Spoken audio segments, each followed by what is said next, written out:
So I was thinking I would start by talking a little bit about what actually got me into watchmaking. I started out working as a carpenter, realized that Norwegian winters are really cold, and that sucked to work outside during the winter. So I decided I wanted to be a mechanical engineer. Did that for about 6 months before realizing I absolutely hated it. Um, but the only project we ever did, it was a group project of 3D modeling and 3D printing a working clock. So this is all 3D printed. I managed to beg my way into keeping it Oh, instead that's awesome. of the people on the group. Very nice. Yeah, it's the assignment was to get it running for at least 1 minute. And this watch has ran exactly once, and it ran for 63 seconds, and I got it on video to hand it in. It's a part of the project. It's never run since, but it's a cool memory to have. And after that, I just got interested. And I started watching videos on YouTube about watchmaking, and from there, decided to apply to watchmaking school. And I was lucky enough to get in. There's about between 50 and 70 applicants at my school every year. Only 12 people get accepted, so I was really lucky to get in, kind of almost on a bit of a whim like that. My lovely girlfriend supported me the whole way through and really pushed me to make that decision to switch over to something that would make me happier. And yeah, been in that school now for almost 2.5 years and really loving it. Yeah, great. As I mentioned earlier, my school is a WUSTEP partnership school. What does WUSTEP it stand for? Yeah, it stands for the Watchmakers of Switzerland Training and Educational Program. It's a program that was founded in 1966 to kind of create a standardized test and a standardized level of quality for watchmakers in Switzerland. So what you would traditionally do is you would get your watchmaking certificate, then travel to Switzerland for I think it's a 10-week intensive course that you would do where they would test you on essentially everything from actual like servicing movements and stuff to polishing cases to like lathe work, turning components by hand, such as a balance staff is probably the most challenging thing we've turned by hand. But my school is what's called a WUSTEP partnership school, where that WUSTEP program is baked into the education. So I'm doing a 3,000-hour WUSTEP program at my school, and my school education has 3,300 hours, so it goes a bit outside of that, and you end up with a WUSTEP certificate, which is essentially a internationally recognized certificate that you are a watchmaker at a high level, certified by the Swiss institution. Yeah, that's really interesting. That's a lot of hours as well. I mean, would that certify you to, for example, if you wanted to go and work at an authorized an authorized shop, essentially, you could work at one of those? Yeah, so anywhere from working for big brands on assembly and production of watches to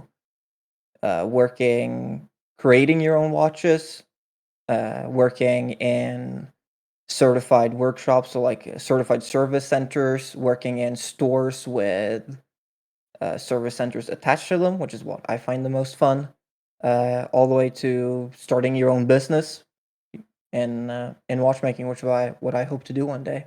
Awesome. Yeah.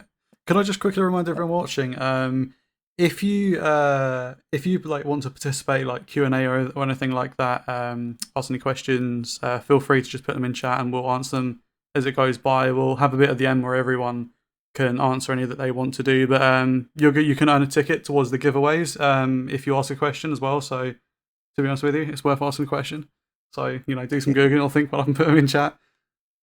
See the questions rolling in now. Everyone's typing. Oh yeah, there you go. We've already got one. Yeah, That's for I'm sure. gonna start with a great question from Count. how much of watchmaking school is spent on quartz movements compared to mechanical. And for me, so far, the main focus has been on mechanical watches due to the extra complexity of it.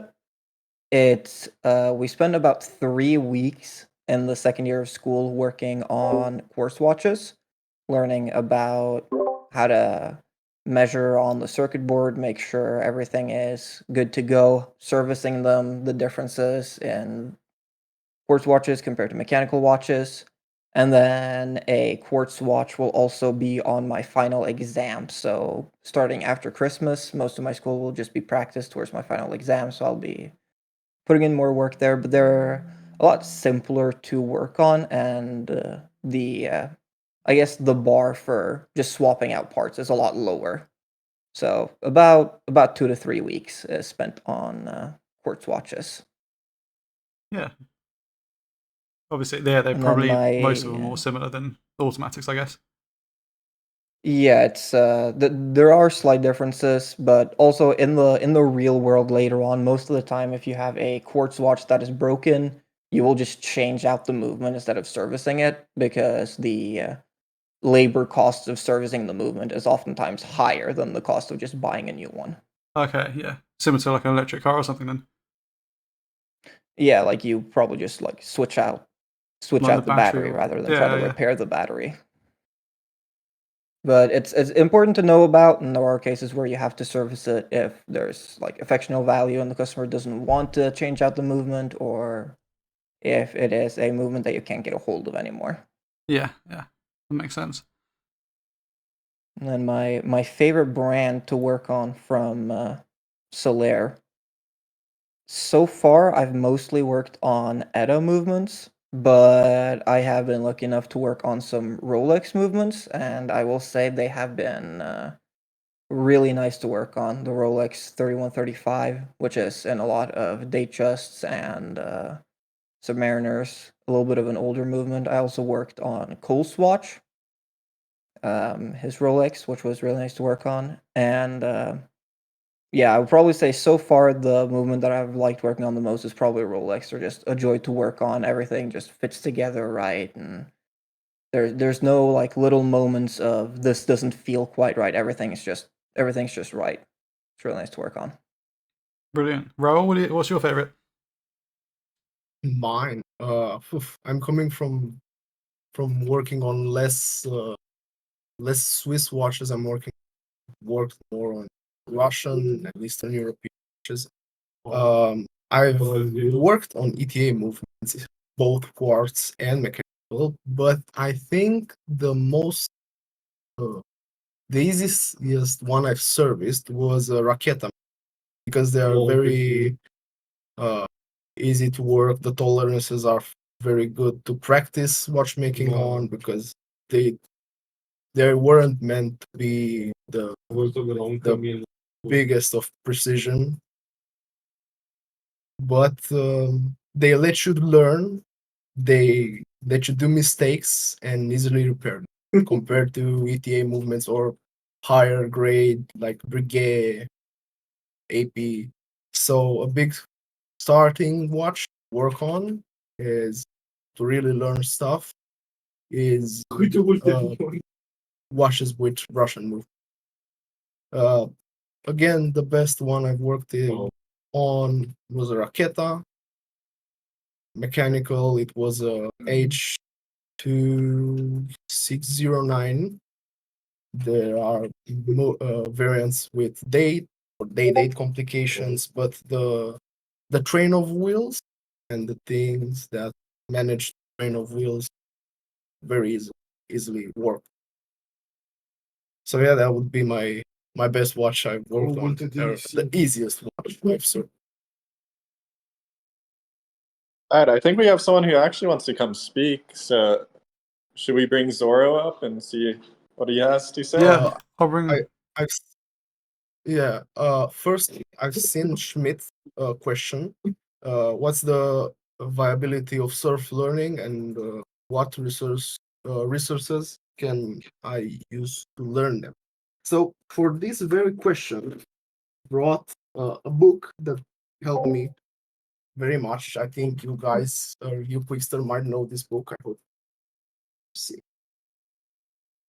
this watch repairer's manual. It's a very I'm good not book. familiar with the Um, book, but yeah, I think you're better to speak about self-learning or like Yeah, self-teaching. I'm a bit better because being an apprentice, like not going to school, you have to learn step by step in the field while working on this.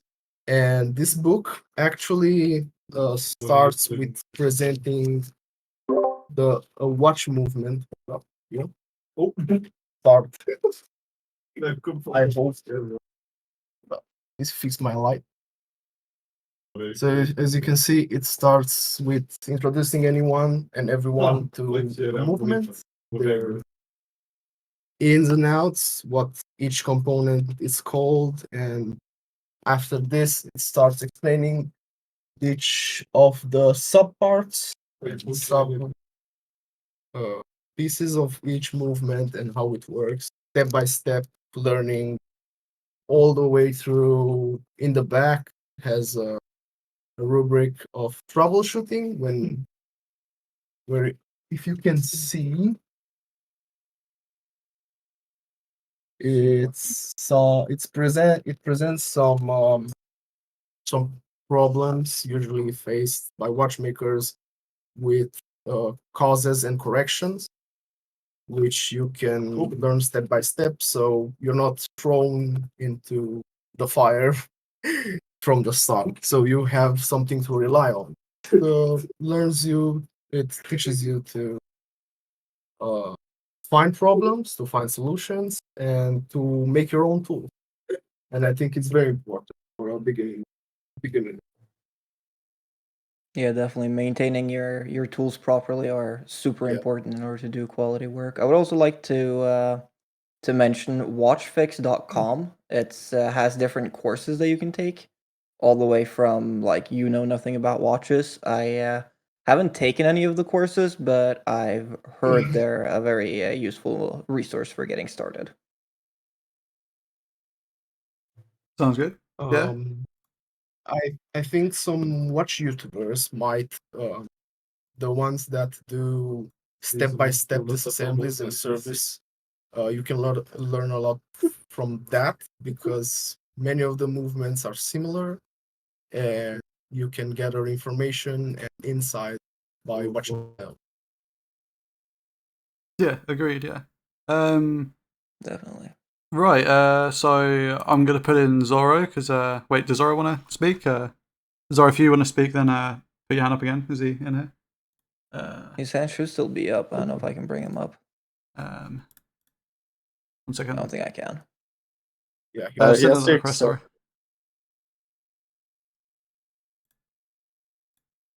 I did something. mm, When have you able Yeah, to maybe bring Zoro, him up?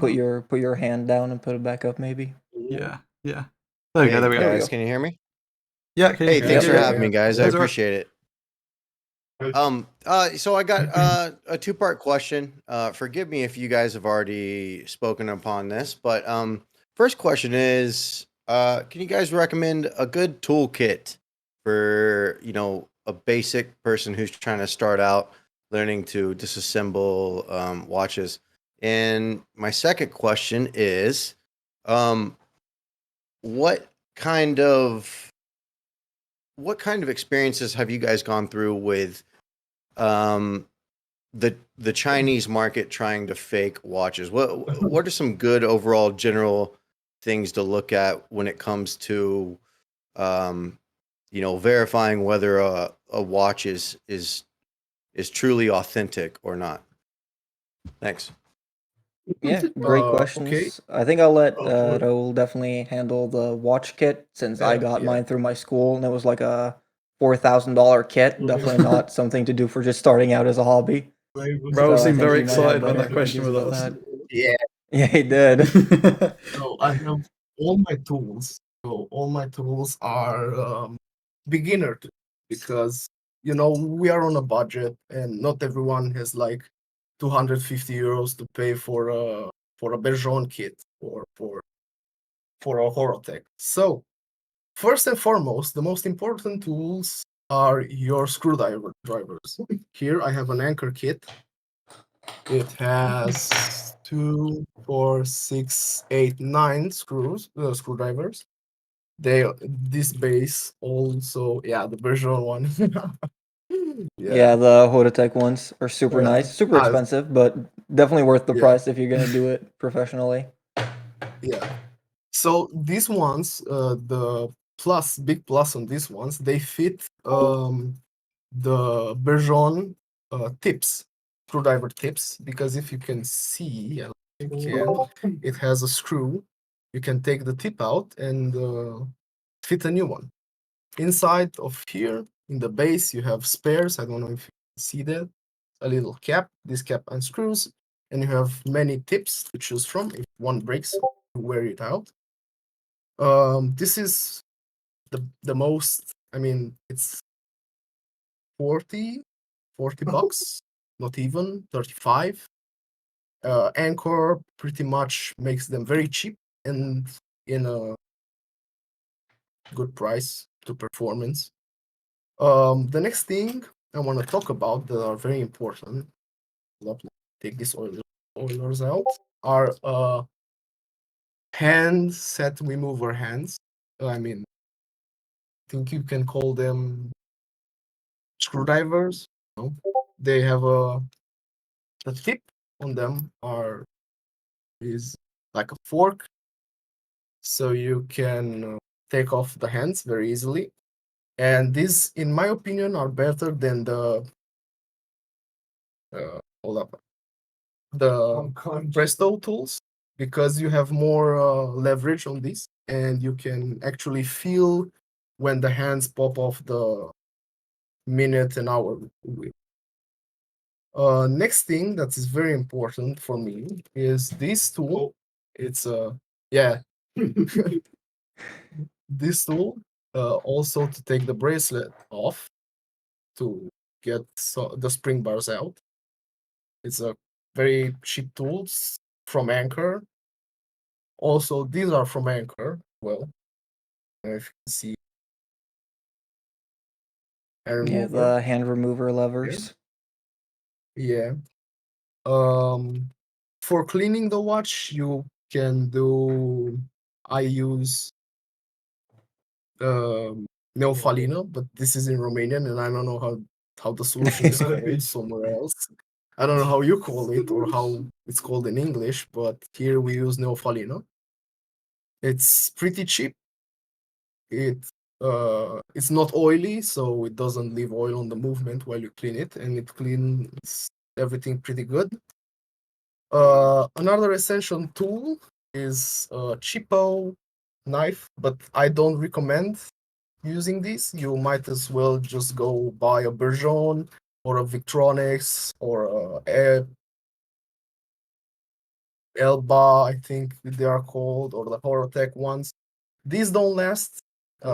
They might bend the tips. I don't think you can see the blade is a bit Yeah. rugged on this one because the metal being Chinese made is very it easily bends. For cleaning, again, any type of brush that you have that's a little smaller size. For fine, for bigger, for thicker dirt, you can use this. These are a set of pens that have different tips. This has a wired tip, and this has a fiberglass tip for cleaning the movement. If the dirt thicker, and when you're cleaning, if your movement allows it, a little hammer with a plastic tip and a metal tip for different uses. You use this in bracelets, fitting an end link back together if it's bent. Again, I recommend if you buy this type of knife also, because modern watches like Fossil and Casio, if they have pop-off casebacks, this helps a lot with leverage. But again, don't buy the Chinese, buy the quality ones, because you're gonna pop off maybe 2 or 3 before this blade turns dull, and Yeah, it fair turns enough. The dull quality noisy ones fast. are also fairly inexpensive for a tool that will last you for a long time. You can Yes, find them for forever. like True, between true. 20 to Forever. $30. Yeah.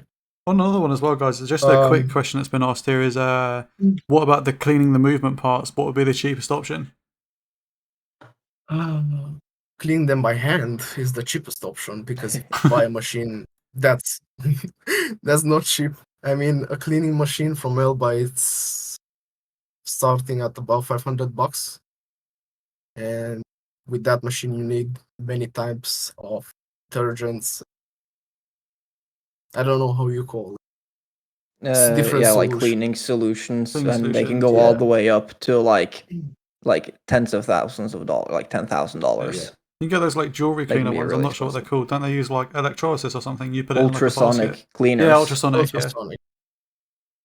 Yeah, you I mean, can you can. use those. I've never done it for cleaning complete movements, but my teachers have said that it's what they did when they get started. It might not be, I don't know, it might not be the best, but I've heard it works. The only thing you have to make sure is be careful what type of cleaning solution you're using, because some cleaning Yes. solutions might leave a type of film behind that's really bad for the watch. So be careful what type of solution you use. Make sure to rinse off all the solution properly. But I've heard that can work. I think what your professor might talk about is they might leave on oil when it's rinsed. And some might stick to the movement, and that may very well impair the working of the watch.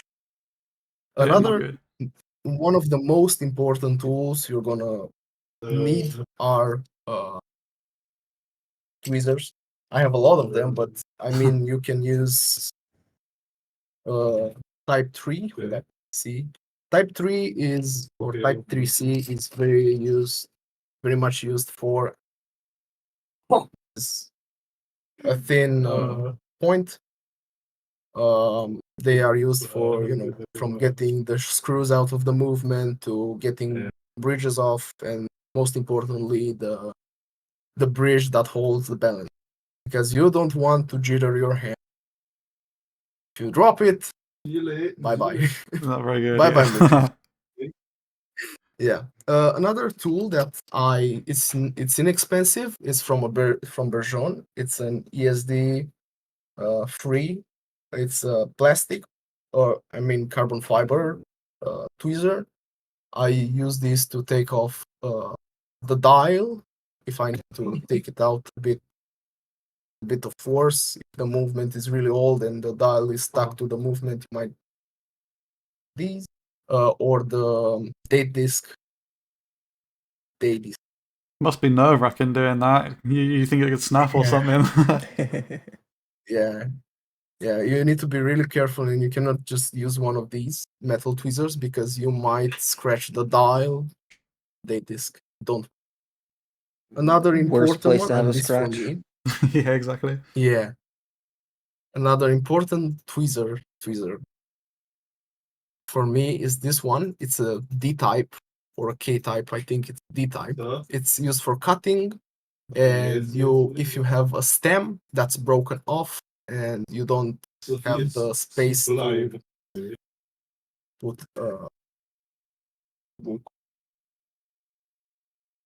if you don't if you cannot bite into the stem with a normal plier, you might need one of these because it's really sharp and you can bite into the stem and take it out of.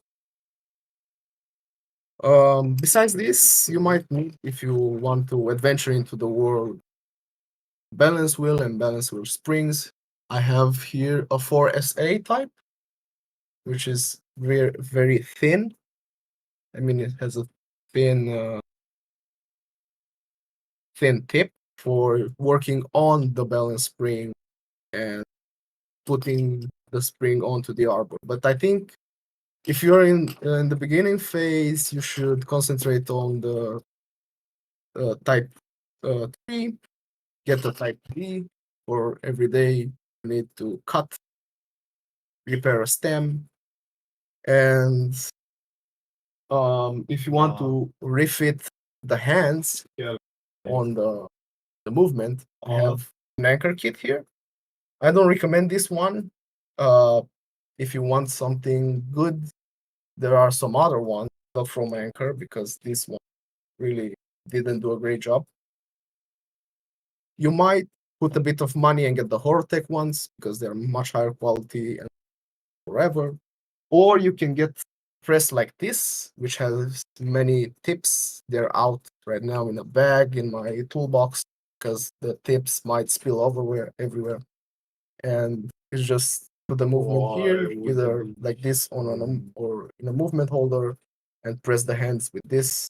Very easy to use, always perpendicular, which you need to pay attention to, or you might damage the dial, the hands, and the movement. For cases and case backs, you might need this. This is an inexpensive case and case back brace. This can be also used for fitting crystals into the case. It's inexpensive. I think I didn't pay more than $100. Of course, many thanks to my lovely girlfriend for helping me, Oh, supporting. She always helped me find the best deals on Amazon and everywhere. Besides that, another good tool to use. Forgot to mention, don't buy the stainless steel, or I mean, you can buy the stainless steel tweezers, but try to get the non-magnetic type, or else you're gonna find yourself in deep trouble with a magnetized tweezer because not all movements come demagnetized. For the magnetized movements, you can find this readily available demagnetizer, or you can find some on eBay, on Amazon. They're very cheap and very easy to use. This is $15. It's very cheap, and I mean lasts you for a good time, for a long time. My first ever set, because this I haven't bought from the beginning because they're an investment. $45 for a hobby, it's maybe a bit much for some of us. So I have here the first ever set of screwdrivers I have ever had. This is a fixed set, meaning that each screwdriver, the tip is fixed on it, and all you can do is sharpen it if it breaks off or wears off. But with this, you can start your whole journey. yeah. For people that try to get into this hobby, I recommend them working on desk clocks. Some of us, I think, Quiggster, what was the first watch you worked? So the first watch I probably worked on, like hands-on, was a wall clock at school. That's where we started, just because everything is super big and it's not very finicky to work on. You can a lot easier to visualize how everything fits together, and yeah, and then after that, when we started working on smaller watch movements, we started with the ETA 6498 movement, which is a pocket watch movement, which is really nice, which comes back to Adar W in the chat asked about movement to start on. He asked about the ST19 movement, which I would not recommend. As far as I know, that's a chronograph movement, Yeah, which they're is definitely difficult, aren't not somewhere you wanna start. Has a lot of complexity. I would recommend either the ST3600 movement, which is a pocket watch movement, or the ETA 6498 or 6497 movements. They are also pocket watch movements. Everything is a lot bigger than they would be in wristwatches, while still having the basic components to get you started. And to service something like that, if you buy just the movement online, all you would need is a couple screwdrivers of appropriate sizes. I would probably go with something like a 20 millimeter. Oh, not 20 millimeter. I don't. The sizes are a bit weird. A size 200, which is a green tip on it, and probably something like a size 120, which has a red tip on it. They're great for those pocket watches where the screws are a bit bigger. And a pair of some type of brass tweezers so you don't scratch the movement. Always good to get into good habits early. And Indeed. then a pair of steel tweezers for finer handling, something like these are a pair of number 2 tweezers. I really like these. Raul likes number 3 tweezers. They're also great. Yeah. Just some they're thinner than your brass tweezers. They're a bit more durable. They're better for things like putting in place springs, for example. But you definitely want to get into good habits and use brass tweezers Yeah. So or essentially, bronze like or nickel. when you're but- starting off, essentially, a movement probably with like less complications would be good. Yes, Totally. definitely. Which is Yeah. where these pocket watch movements are great because they often they don't have a seconds hand. There's no automatic. There's just as basic as it gets, an hour hand, a minute hand. That's it. Yeah. Uh, Brilliant. I think another thing, if you're on a budget, you might want to start on a desk clock. I think my first watch that I serviced was a desk clock. It was a Victoria. It was made in Romania. Of course, the movement side is from Junghans, from German movement, but you can start with desk clocks because, again, as Quiggster noted, the movement in it of itself has bigger pieces. You can much easily see how the movement fits together, and it's easier to work on to service. Yeah. Again, if AW's you're got- on a budget, if you Sorry, yeah, go on. Yeah. if you want to, or if you have the budget to go on a pocket watch movement, or you find an Elgin, I don't think start something a pocket watch with an ETA movement. If you can find spare parts for it, of course, go for it. Yeah. Just something that's like readily available. Spare parts always good. Yeah. So don't Yeah. try to start on a pocket watch that has no spare parts or is like some unknown watch with an unknown movement you don't have spare parts on. Yeah. It can be difficult to move Yeah. around. Yeah. And then also to move on to the second part of Zoro's question before I think we should move on from this, what's the best way to know if a watch is genuine or a fake? I would say the absolute best and most secure way to do it is simply to take it into your local watchmaker if you're able to view the watch in person. Take it into your local watchmaker and have them authenticate it because they will be able to say a lot easier because there are things to look for such as overall finishes, but with things like super clones, the finishing on the case and the hands are almost identical to the genuine watches, and you would really have to open up the movement to be able to see the difference. And in some of these watches that might need specialized tools, you might also just not know what to look for if you're not used to working with watches and be able to tell the difference between what is a high quality finish and what is a lesser quality finish. Like what is just something straight off a CNC versus what is finished with Genève stripes and beautiful anglage and all these things. So the best way to do it is simply to take it into your watchmaker, and when buying online, don't buy from anyone you don't trust. Good advice, that actually. Yeah, definitely. Yeah. Right. So, moving on to the next part of this. So, I believe Quiggster, you have a battery that you would like to sort of play. I do a little demonstration as it feels. I feel like this is what most people will do if they go into a watchmaker is simply to get a battery swapped out. It's the most common thing I've seen.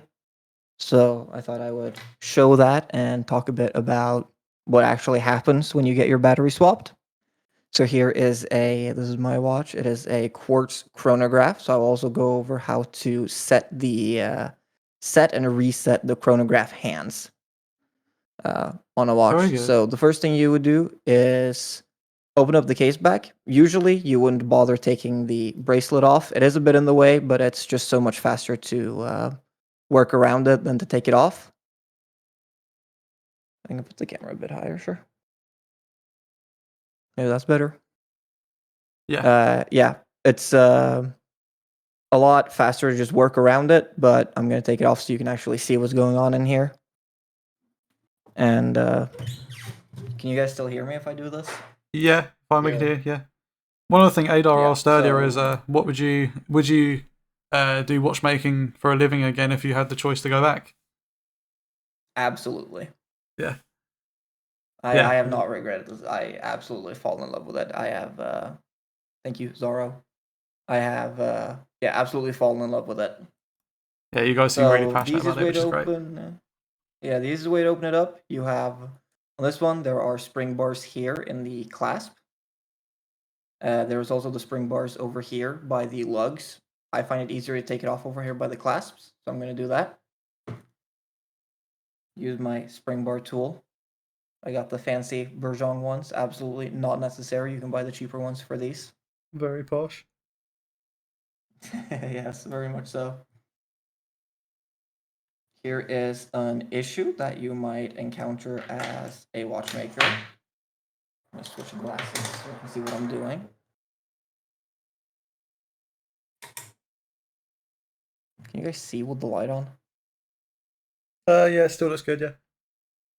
Yeah, okay.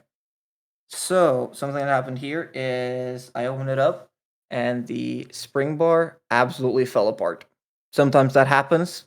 This is not a super high quality watch. When this happens, you're left with two options. Either just put it back together as is, assuming it will still function properly, or you can replace it, and then you have to choose whether you're going to bill the customer for replacing it or not. Is it worth it for the customer to be upset that they think maybe you broke their spring bar and now they have to pay extra for it, or you just replace it and eat the cost of that and recuperate it over the next the next couple of watches. So Yeah. I don't have any new spring bars for this, otherwise I would change it because it's my watch. I feel like it's better just to change it because such a low cost, and honestly, it will probably just make your job easier next time you need to change the battery. Is the biggest difference. The customer probably won't know about it. True, yeah. I mean, things go wrong. It's life. Yeah, things happen. Here you have a new tool I picked up. Great for taking off screw down case backs. It's just a grippy ball that grabs onto it. You also have different specialized tools for different types of case backs, but they can be more expensive. But the downside of this is that sometimes they're just so stuck on too hard that you can't get it off with this, and you do need the proper tool. But I've already loosened this one with the proper tool, so I knew I would be able to take it off with this before this. Open it up. Normally, you would also want to wear finger cots. They're like little, almost look like little condoms for your fingers that you put on, so you don't put finger marks on the watch. I forgot to bring that with me, so I will be doing a bit of a no-no. Oh. Here is what the movement looks like inside of here. If it wants to focus, you can see it's not super focused. I know how to get this camera Pull it back focus. towards you slightly. It's a bit better, I think. Yeah, you'll be able to see enough at least that this here is Yeah. the battery. Yeah. Yeah. So, and then on certain watches, you will be able to see a circuit board. On this one, the circuit board is under this plate here. All the little holes that you can kind of see are jewel holes or holes down to the circuit board. I have just been requested to by my girlfriend to show off the watch she got me. I feel like I am obligated to listen. Of course. Probably my favorite watch I own, A Perfectly Lazy Afternoon by Mr. Jones Watches Yeah, that that's she got me awesome. for Christmas. I was planning on opening up this watch to show the difference, but I don't have a case back knife with me because I forgot that. So you'll just have to imagine what that looks like. It's mostly the same. So yeah, really love this watch. So what you want to do, there are certain differences. Sometimes there's a screw you have to unscrew. Most of the time, there's a small arm you have to push out of the way. Same on this one, there's a small arm on the side that holds the battery in place. You simply lift that back. If we're lucky, the battery should just pop out.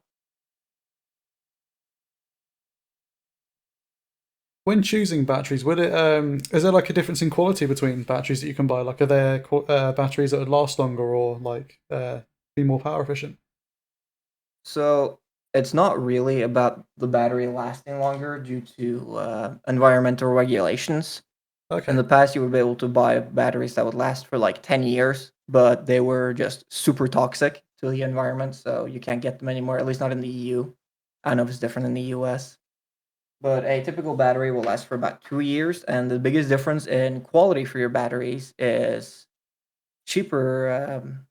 Cheaper batteries have a tendency to leak out battery acid, which can ruin your watch movement. Which Not suddenly good. you have to change out the whole movement, and suddenly became a lot more expensive. And in a lot of cases, sadly, changing out the movement and repairing the watch just exceeds the value of the watch itself, which is really sad when that happens.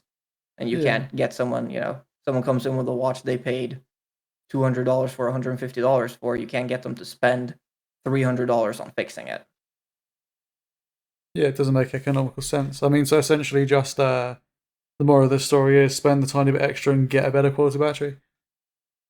Definitely. So Seiko batteries are good. Renata batteries are good for Swiss movements. Here is an Energizer battery. Not great to use. They have a tendency to leak, but it's what I have. So sometimes you just got to make do. Gotta work what you got. And someone asked if if it matters what tweezers you use when replacing the battery. Schmidt asked. It does. Um, so you can change the battery with metal tweezers, steel tweezers, as long as you are careful and don't touch both poles of the battery at the same time, because this will short circuit the battery. Ideally, you would use plastic tweezers like Raul is showing right now. I absolutely Yeah. hate using those, so I just don't. But ideally, you would want to use that. So then what you have to make sure is you grip the battery from its sides like this. If you grip it from up and down, then you will short circuit the battery and it will absolutely eat into your battery life.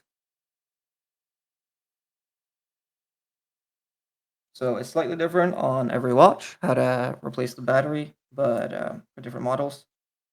Usually it's some kind of arm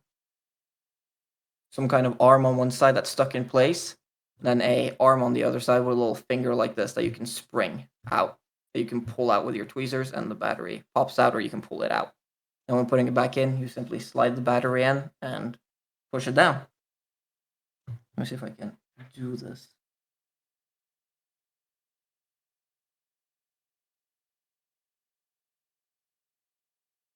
Again, here I would usually be wearing finger cuffs and simply push the battery down with my finger.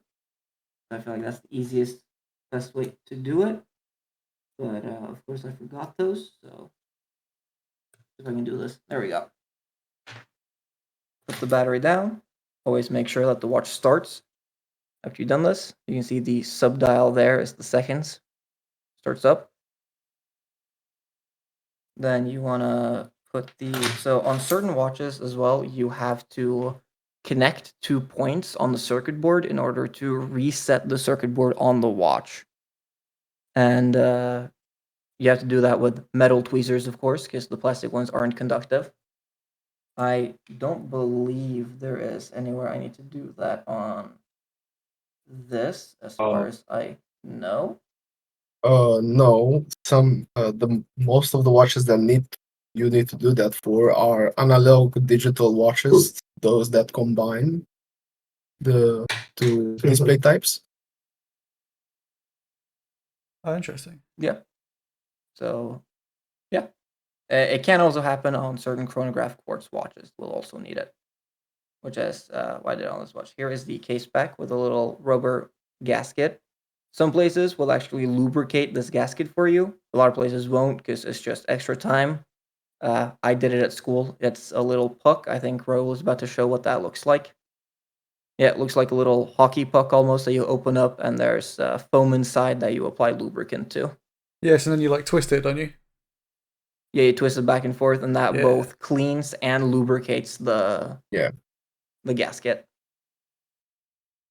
It's a little indent here. You can see it's the sponge with the grease is a bit lower, and you just do this with the gasket, and it lubricates it, it cleans it. And I mean, you can use this anchor one if this would stay closed. But yeah, this one is pretty cheap and gets the job done. I mean, if you don't do it for I mean, even if you can do it for a diver watch, if you have the tools to test how good it seals, fine. Yeah. Just two quick questions. After Quiggster, I can see on your glasses you're wearing like a magnifying glass thing. Like, what would that be? I am wearing a loop.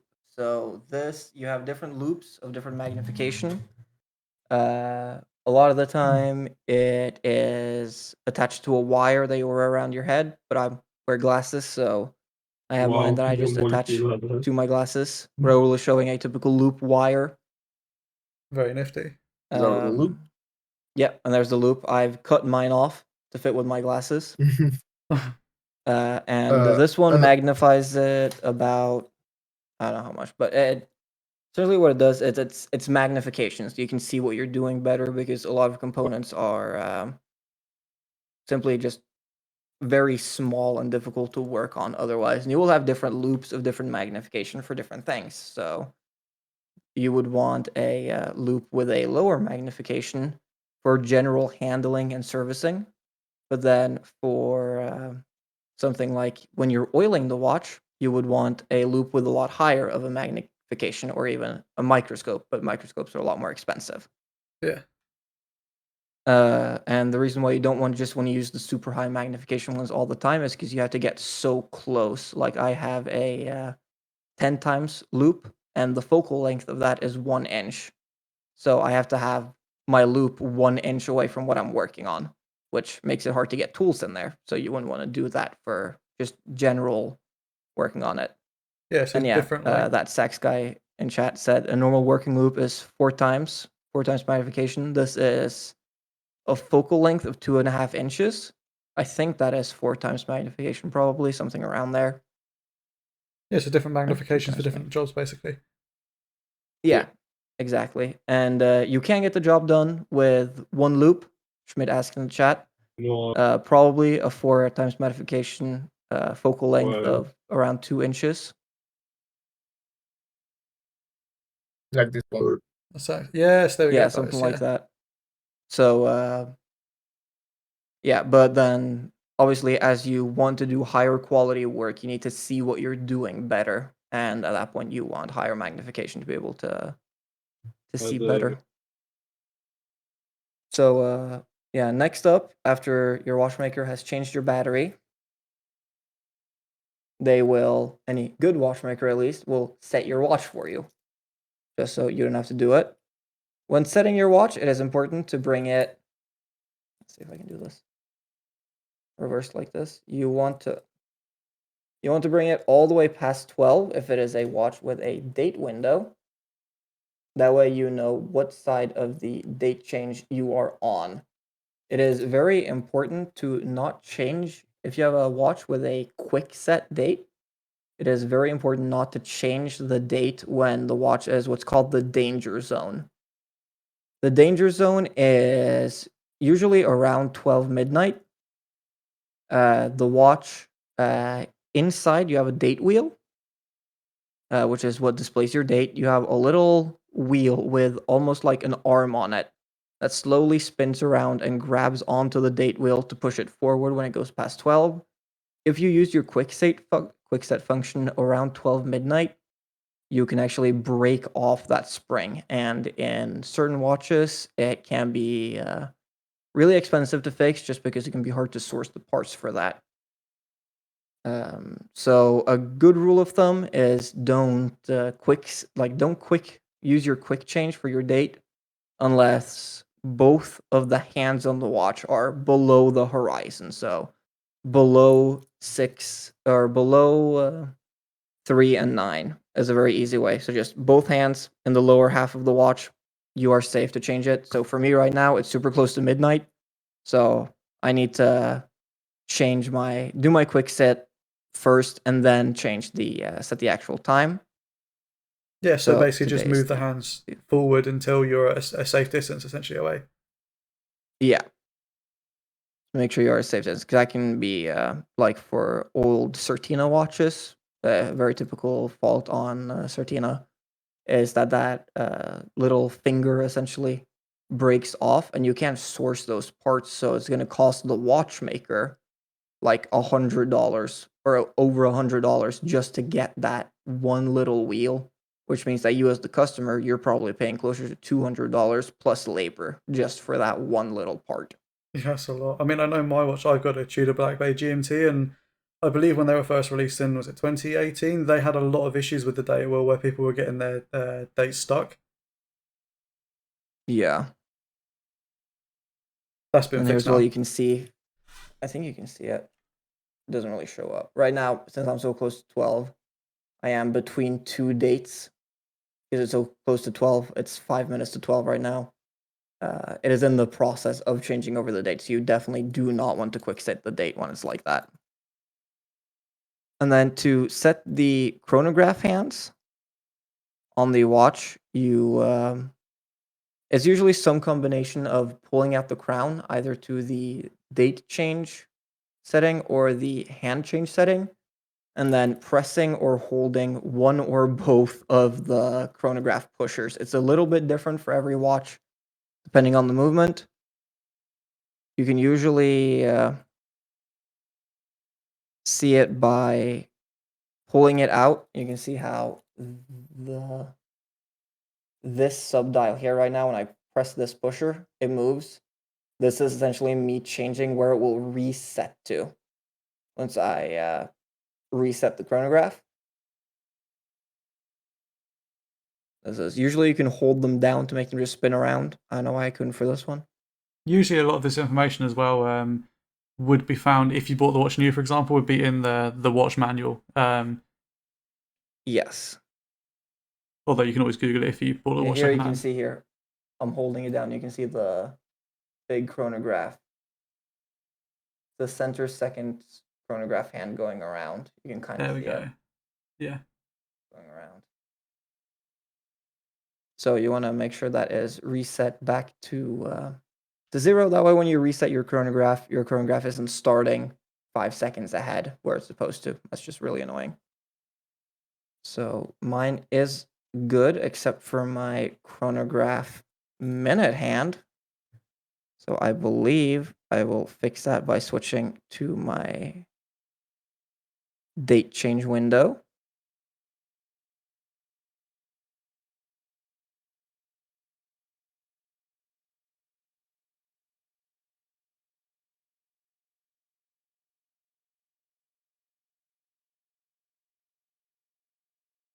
Or not.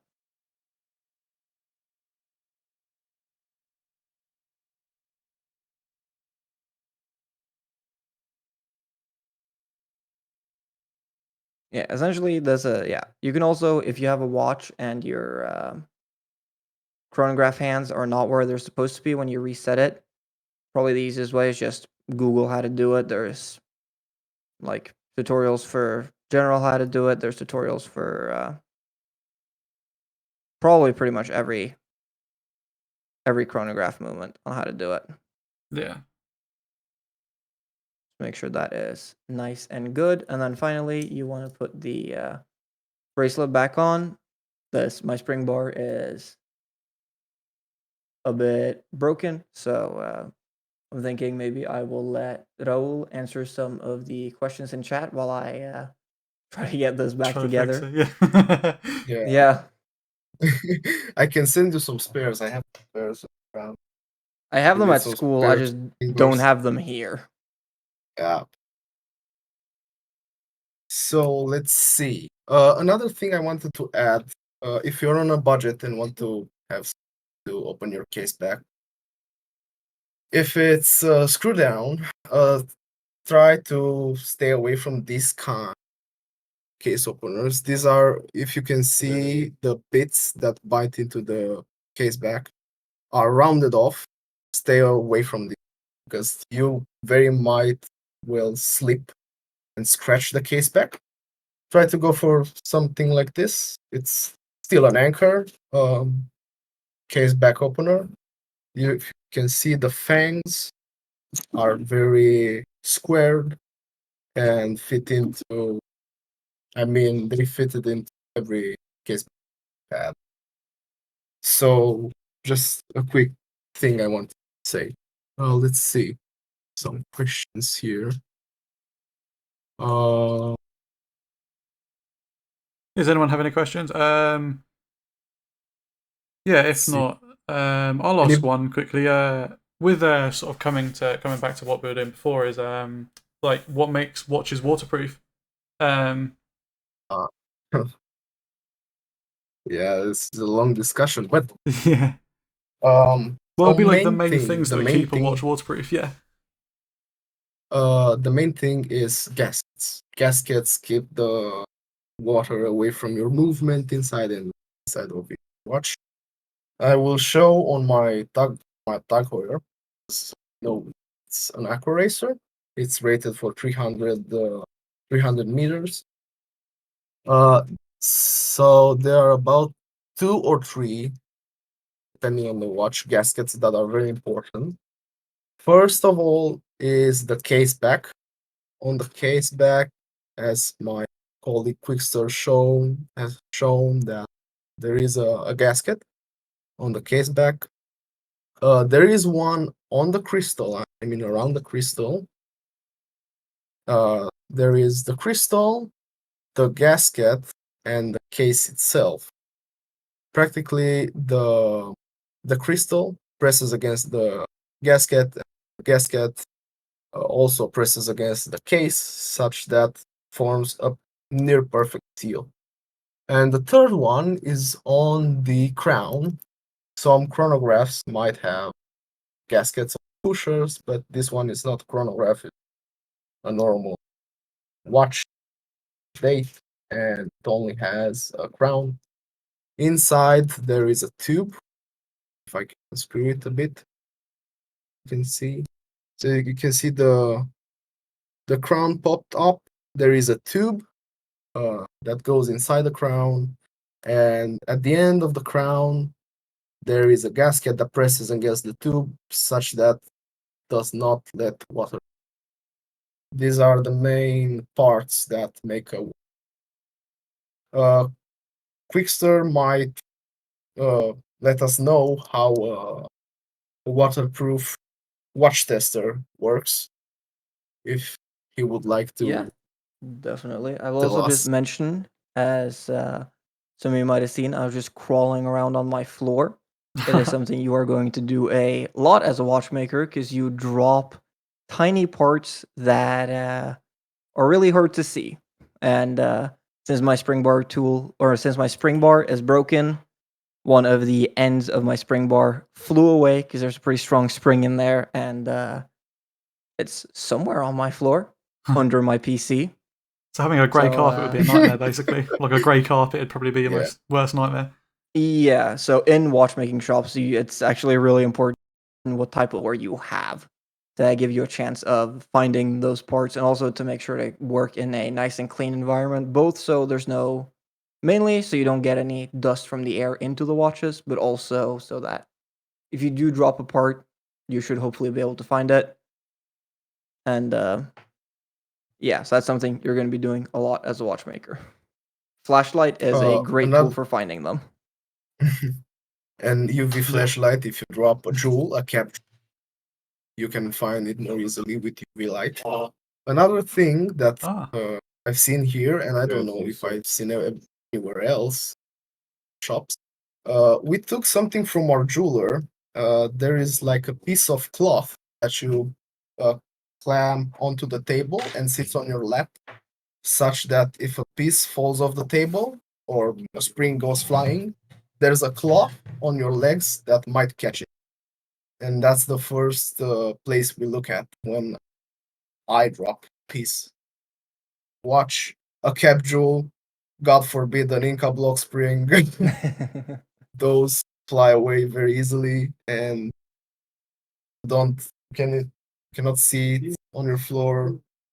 Bye bye. You won't Yes, find it anymore. It goes into the it's back way too rooms. small. There are certain parts that you don't even bother looking for. Like you take a quick look around, then you just grab a new one if you have new Yeah. ones to grab. And yeah, so to talk about pressure If not, testers. Sorry. Yeah, if not, then you order one if you can't find it. yeah. But to answer about pressure testers, you have two main types. You have the more high-end electric type, which how they work is you pressurize you put the watch into this chamber. You have two probes, one on the top of the watch, one on the bottom of the watch. It pressurizes the chamber, which makes the watch get smushed together very, very slightly, get compressed, because the outside pressure is now higher than the internal pressure of the watch. These probes measure that, and then the watch is held at that pressure for typically around a minute. And these probes can measure, so if air leaks into your watch, the pressures will equalize and your watch will expand back out to its normal size. If this happens, the watch is not waterproof or water resistant at that pressure, and the machine will give you a reading saying that it is not waterproof, it leaked this much air, it deformed this much during the test. But if it stays at this slightly smaller size, that means that your watch is waterproof to that level. Those are nice as well because they can print out a receipt that you can give out to your customer proving that your watch is in fact waterproof. Here is a little piece of paper showing that we have actually tested it. The other way to do it is a bit more low tech, but can be really useful for diagnosing where a leak might be. It is essentially a chamber where you have air at the top and then water under it. Think like a tube that's filled up halfway with water. You pressurize the chamber by pumping it full of air with a little pump on the side usually. The case is hanging inside of this tube, inside the chamber, in the air. The air in the chamber will pressurize. If the watch is not water resistant, the air will leak into the watch. Then, while the chamber is still at this higher chamber, you lower it down into the water. That sax guy has a picture of what I'm talking about in the chat. yeah. You lower it into the water, and then you release the pressure from the chamber. If this higher pressure has leaked into the watch, you will see a ton of bubbles come out, and you can see exactly where those bubbles are coming from, whether it's the crystal gasket, the crown, the case back gasket. So you can diagnose exactly where the fault is. And if there's no bubbles, then great, your watch is waterproof. And would newer watches be generally more waterproof than vintage ones just because of it being newer? Definitely. There's also so newer watches are definitely more water resistant than vintage ones. Most like vintage watches will not be waterproof. I would not recommend anyone showering with or going swimming with their vintage watch. It's also important to remember that your watch, if your crown is not pushed all the way in, if it's a normal pushing crown, or screwed down, if it's a type of screwed down crown, if your crown is either unscrewed or pulled out into the hand setting position, your watch has 0 water resistance. Yeah. I had a scare the other day, actually. I left my crown out and I wash my hands, but luckily, thank God it was okay. Yeah.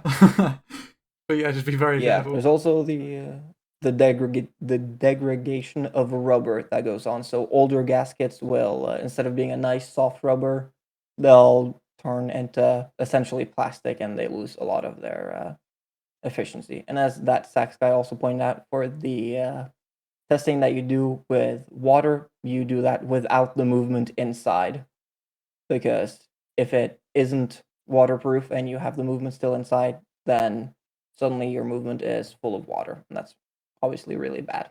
Yeah, and that would be how they prevent damage during testing, probably, as Schmidt said. Yeah, you make Yeah. sure the movement is out of the watch. Yeah, because it's fun when it's just the case that is actually like protecting the movement, I guess. Yeah. Right. We have. Do we have any more questions? Would anyone like to know anything further? I don't know if he I think moved Socks over any wanted to- questions. Yeah, it looks like Socks are coming. Yeah, I'll pull Socks in. Socks, there you go. Okay, Hello? can you hear me? Yes, hello, Socks. Yeah. Yep.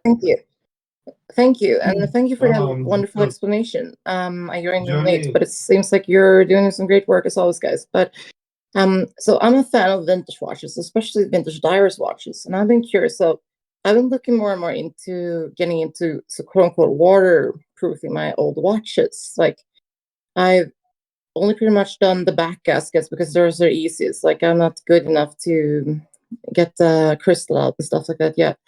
But what do you say hypothetical? No, because like I have some pretty crazy vintage watches. Like my smallest 220 atmosphere waterproof watch, or well, original rated, is 25 millimeters. So like, what do you say to Of course, I don't expect it to maybe get to that same level of resistance eventually. But what do you say that with fresh pair of seals, could it actually be surprisingly waterproof? If the if the crown tube isn't damaged and the crown in it of itself isn't damaged, you might be able to get at least half of the water resistance. Mm. There are some watches like Rolex, old Rolexes, that are very, very well made. The locking system on the crown is very well made, and you can get those back to spec. Some Submariners, 100% you can get back the water resistance. Some watchmakers, that's why they don't really give you a certification of water resistance on all the watches, because they are more prone to wear and tear on the locking mechanism of the crown. So if you don't change out the tube, the crown, they cannot guarantee a safe watch swimming or washing. But it depends very well on the material the crown and crown tube is made out of. And especially, I wanted to say that some old Seiko chronographs actually have a very good gasket. It's not made out of rubber, or at least it's made of rubber with something else. They still hold up their specified water. I don't know. I don't remember them, but Seiko made very good gasket. 6139 6002, the Pogue. The Pogue, yeah, the Pogue. Yes. That I wanted to say that. Don't tell me the reference, because I don't know the top of my head. Sorry. But the Pogue, I used to be really into those, so I used to know them, huh? Yeah. The Pogue has really good results. Raul, just a quick one. You said that you are an apprentice at Watchmakers. How long have you been doing that, roughly? Roughly a year. Roughly a year, yeah. Okay, cool. That's Yeah, that's Schmidt the interesting part. Oh yeah, I didn't see it. No. It's interesting to be. Interesting to be an apprentice, because you learn step by step. A watch comes in, good luck. Find a solution. I mean, yeah, you have some older watchmakers to help you, but you still have to do much finding the problem. The biggest problem with the watch, I mean, the hardest thing can we can get in front of is a problem with the hairspring. That's one of the most dangerous places to get the problem. Not skilled enough or knowledgeable enough, you might damage your watch. Or beyond Yeah. repair if it's something. Guilty. You know, sometimes when you work on a little lady's watch and you want to regulate it, you know, and when you, whoops, there goes the daisy. Yeah. If you sleep while regulating the watch, bye-bye. Yeah. It's a bad day. One thing quickly, Yeah. guys. I replied to it in chat, but servicing intervals of watches, it obviously depend on the model and the manufacturer's recommendation, but when going vintage, it's usually better to service more frequently, right? Yeah, I would have to agree with that just because vintage watches, the technology they were built around might be built with less materials that are less resistant to wear, and also just there's going to be more general wear on there's going to be more general wear on a vintage watch, which if something is a little bit worn down, that will rub against something the wrong way, which will wear that one down even more, and it's kind of a snowballing effect in that way. So definitely, yeah, I would probably say probably want to service your watch every 7 years or so. And then for a vintage watch, maybe closer to every 5 years. It honestly, it's at the end of the day, it is up to you, but it's kind of like a car where if you service your car regularly, it's going to run better, it's going to work for longer. Whereas if you drive your car until it just stops along the side of the highway, that repair is going to cost a lot more. It's the same with a watch. If you service it regularly, it's going to be a lot less expensive than if you wear your watch until it stops running. There's going to be a lot more parts that need to be changed, and the repair is going to be a lot more expensive.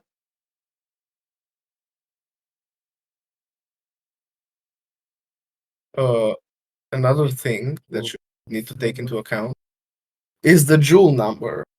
So how many joules a movement has?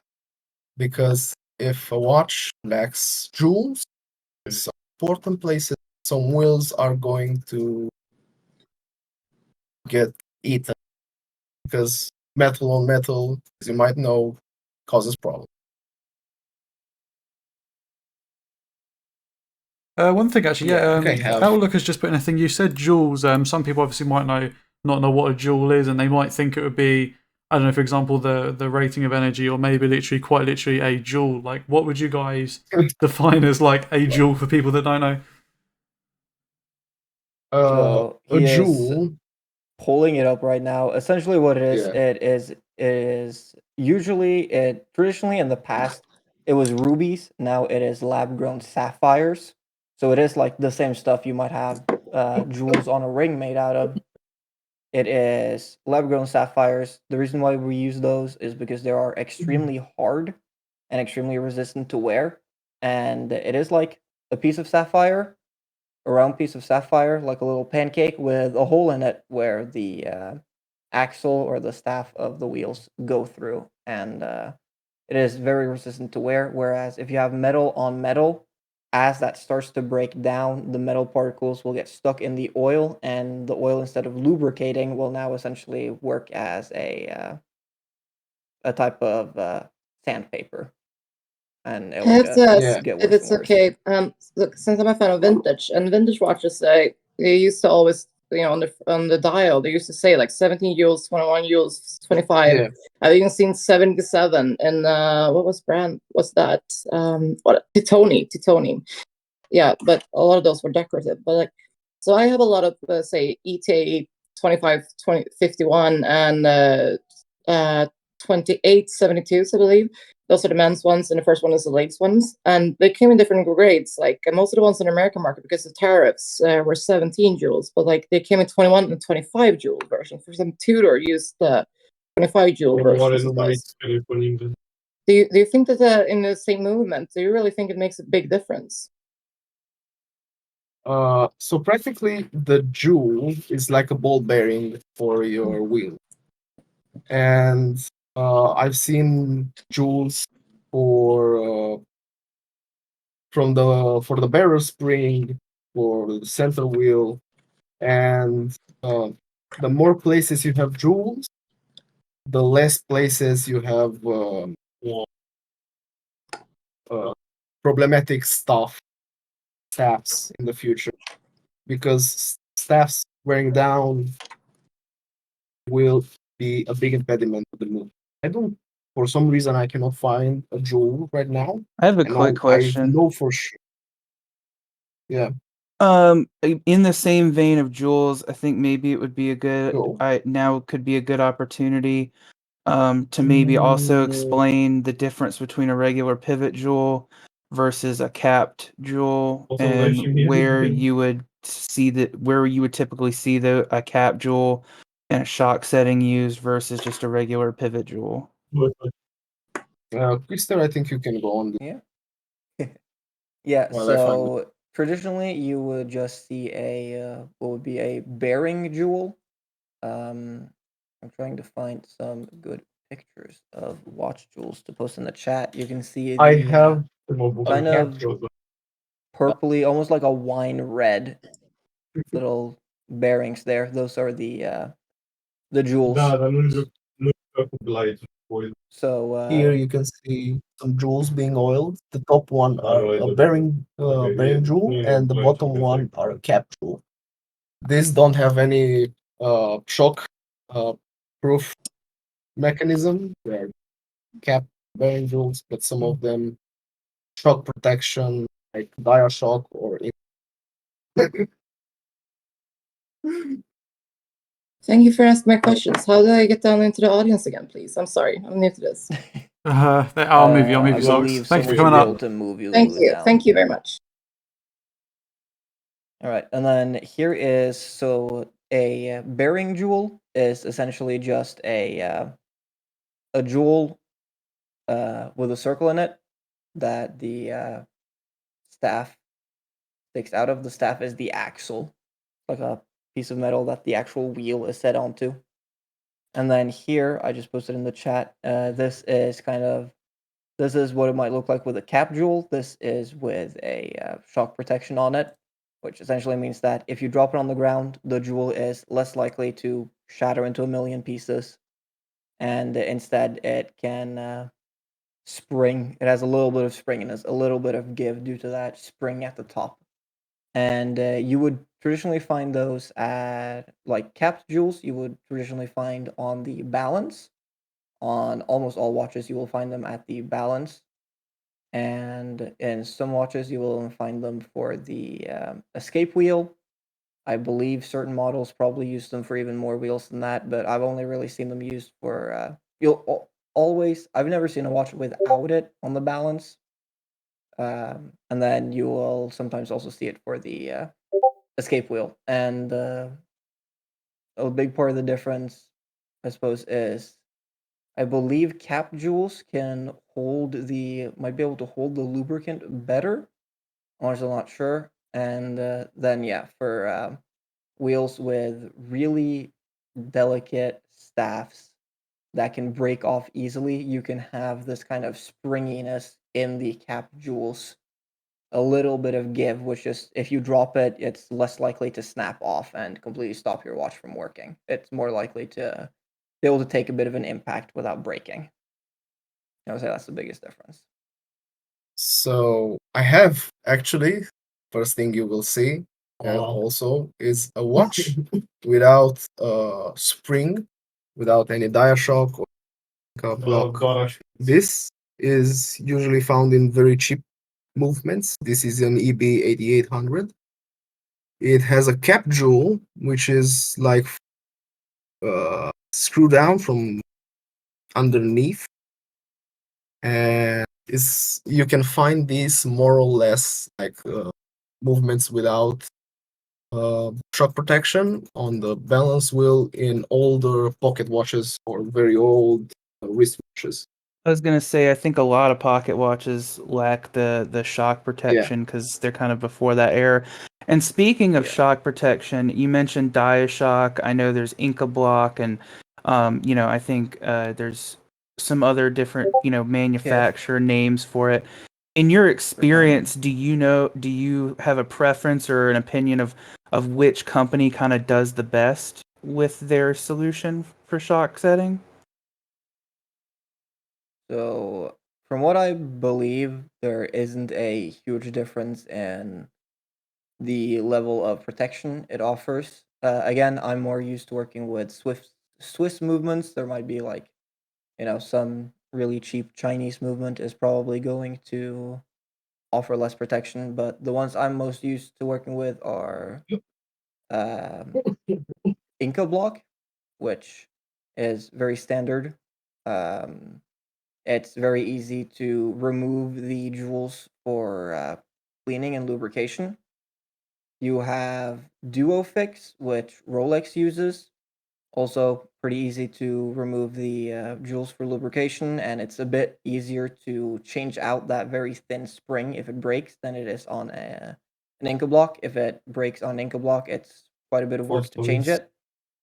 And then the third one that I'm most familiar with is KIF. It is essentially where instead of just opening up the lever like this to be able to pluck out the jewels, the whole thing rotates out and you can remove the whole thing. It can be a bit more difficult to work with when you're not used to it. It can require special tools to be able to take it out properly. Otherwise, it's very difficult without this specific KIF tool. And the benefit of them is if the spring itself is damaged, they're extremely easy to change out. So I would say that's the biggest difference between them, in my opinion. Awesome, thank you. So Diashock, I think it's used for Seikos, which is very good protection device, spring configuration. The KIFS one, the EB8800 I've shown, there is a movement type with KIF protection. I hate it, to be fair, because it's very hard to put back without Yeah, the tools. you very much need those tools to put them back. I just a small story. I did it once without the proper tools. I was forced to do it because one came over my desk, and sometimes you just got to get it done. And just putting on this one tiny little spring, like you almost couldn't even see it on your desk. It's one spring to put in place. Damn. The first time I did it, it took me over 2 hours of just failing to put in this one spring over and over again. So watchmaking can very much be a patience test at times. A very big patience test.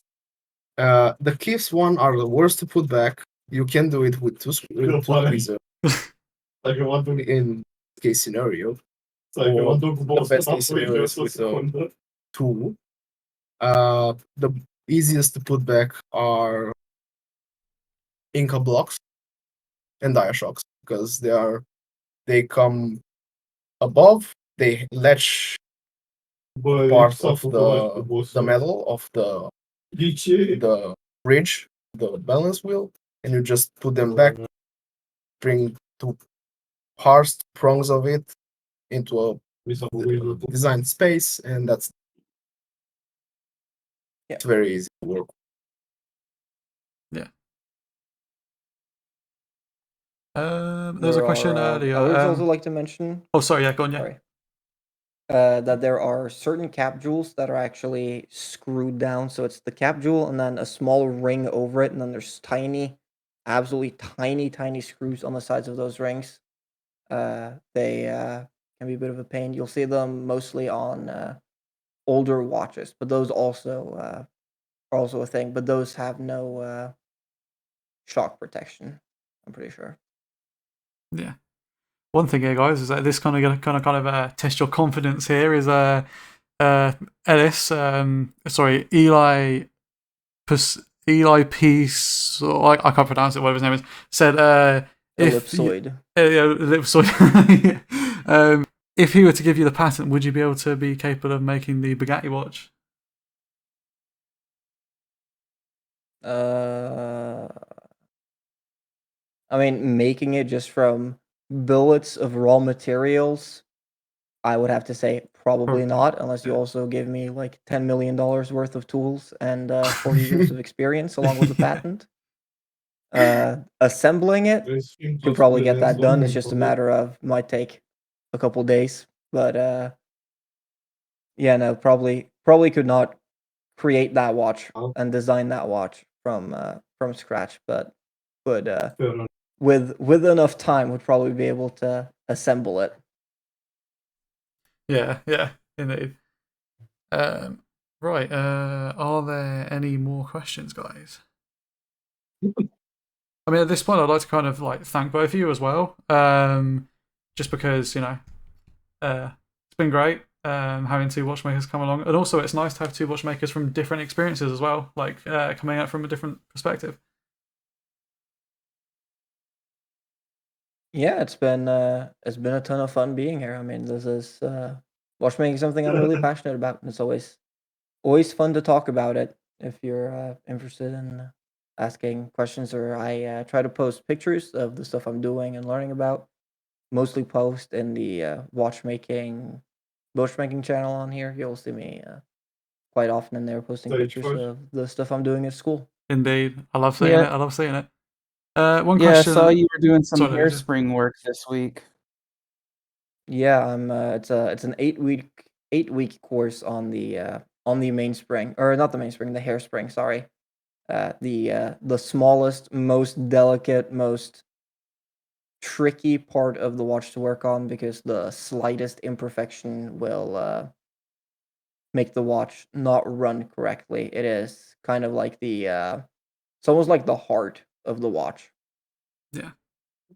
One question from Omega guy, he asked earlier, is if there is a hard motion that immediately stops on the watch, i.e. a swinging golf club, and it hits the ball, slowing the time on your wrist a lot, could that cause damage by breaking the mainspring?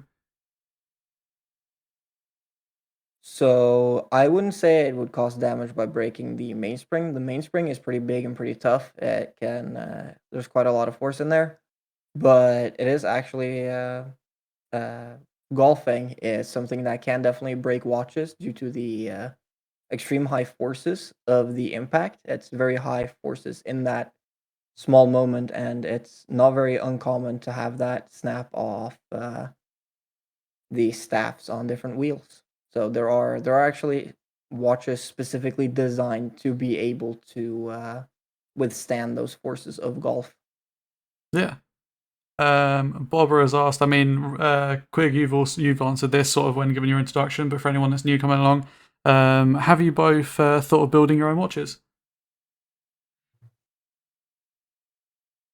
For me, I have thought about it. It is something that I would really love to do one day. We have one person in the server here, Jack Elm something watchmaker in the UK, who actually what he does for a living is make his own watches and sell them to clients. He is currently working on a collection of 12 watches, I believe, that have all sold out before he even started making them.